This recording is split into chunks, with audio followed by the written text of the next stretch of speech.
Okay, the COVID-19 pandemic has highlighted and exacerbated another major public health challenge, loneliness. To discuss it, I'm joined live by Unni Turrettini, who's an author, speaker, and loneliness expert, and joins us live now. Unni, thank you so much for your time today. Really appreciate it.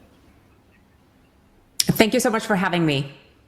How big of a problem are we talking about here? Do we know how many people are struggling with loneliness, and I guess who is most likely to experience it? So we are having it's a major problem, Jackson. So in the U.S., more than 60% of American adults today struggle with loneliness. In the UK, the numbers are in the 36%, but we know that there are a lot of people who don't want to admit to feeling lonely, so the numbers are likely higher. In my home country of Norway, 7 out of 10 teenagers struggle and suffer from loneliness. So we know that, and that also, these numbers actually make loneliness the fastest growing epidemic on our planet today. So it is a huge problem. Okay, and given the scale of the problem as you have just outlined, is there enough awareness? Is it being recognised to the extent it should be by government and public health officials around the world? I think we have started to have the conversation about loneliness, but we definitely need to talk more about it, especially when we know, and this we know from research that has been done about the physical health implications and also the mental health implications. And knowing that the World Health Organization has declared that mental disease and depression is the major cause of disability worldwide, and that loneliness has a very high risk of leading to depression. It's definitely something that we need to deal with to a larger extent than we are today. Yeah, okay. Is there also a link between loneliness and violence? Yes, absolutely. So when I researched my book, The Mystery of the Lone Wolf Killer, what I found was that all these hundreds of mass killers that I studied around the world, that loneliness was the main factor that drove them to violence. So there is absolutely a link between the increase in violence. And we see this also during the pandemic, and also now slowly coming out of the pandemic. The number of mass shootings, for example, have really doubled and increased in the United States. So yes, you can say that there is definitely a link between loneliness and violence. Yeah, can you also explain to our viewers how loneliness can fuel distrust in leadership and people in power? Yes, absolutely. So trust is when we are connected, when we feel that we belong in society and we have our tribe and we know that we belong, that's when we trust the people around us. And we also have we're more likely to trust leadership. But when we feel lonely, what happens is that we get this hypervigilance in our body, which leads to a lot of stress and anxiety, and also distrust. So that we, immediately starts to view people around us and our leadership as a danger to us, a threat. So that's when people can be drawn to conspiracy theories and also toward extremism. Okay, what's your message for people who are feeling lonely? I think it's extremely important to be aware of the damages, and also to think about how, if you are struggling with loneliness, if you feel emotionally isolated, and maybe you won't even put the word lonely on it because you are surrounded by other people.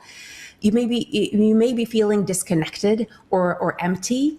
It is important to start to take actions. So the first thing we can do to reduce our stress is to pay attention to our sleep, to get more sleep in general, and to find ways to release some of this hypervigilance and some of this stress that we're feeling. And then to, really pay attention to, it's really hard when you feel lonely to start reaching out as well. But it is important to start slowly but surely taking steps to become more social, even if we are still, in the pandemic, and in a lot of places it is hard to be as connected as we could be before, it's important to reach out, maybe have a phone call or a Skype call with a friend or a family member on a regular basis.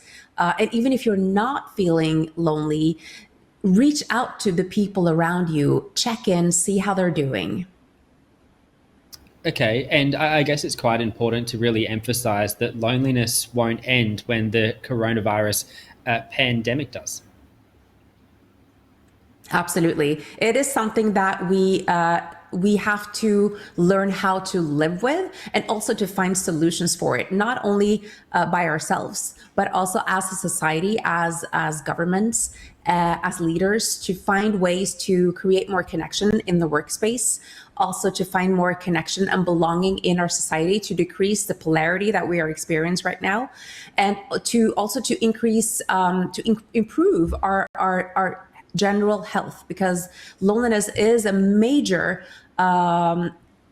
burden on our health system and on employers when it comes to people on sick leave. We know that depression and loneliness decreases our performance and makes us makes us prone to cardiovascular disease and other chronic diseases. So we need to start paying attention to those factors and how we can create more connection in our society in general. Okay, just finally, are you able to tell us a little bit about the work that you do, helping other people to transform their loneliness or their social isolation into connection? Absolutely, with pleasure.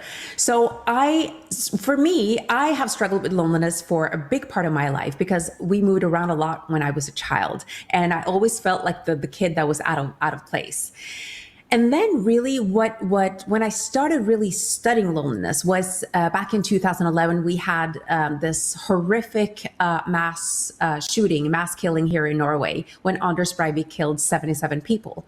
And I wrote a book about it. And that's when I really discovered how I could recognize myself in his suffering, feeling that he didn't belong in society, feeling that he felt empty and lonely. And I knew that feeling. So that's when I really started studying loneliness and also helping the people around me. And that led to me helping actually hundreds of people to transform their disconnection into something where you can create. I call this a superpower because it really is when we create relational energy. That is what we want. We want to feel uplifted and good in all of our relationships. So that's what I do for people now. And I've also launched an online course that people, so to reach a wider population, that they can take this and also be part of my community where we work on these issues together, because we can only solve this together. Yeah, absolutely. Okay, Unni Turrettini, really appreciate your time. Such an important conversation to be had. So thank you so much for joining us.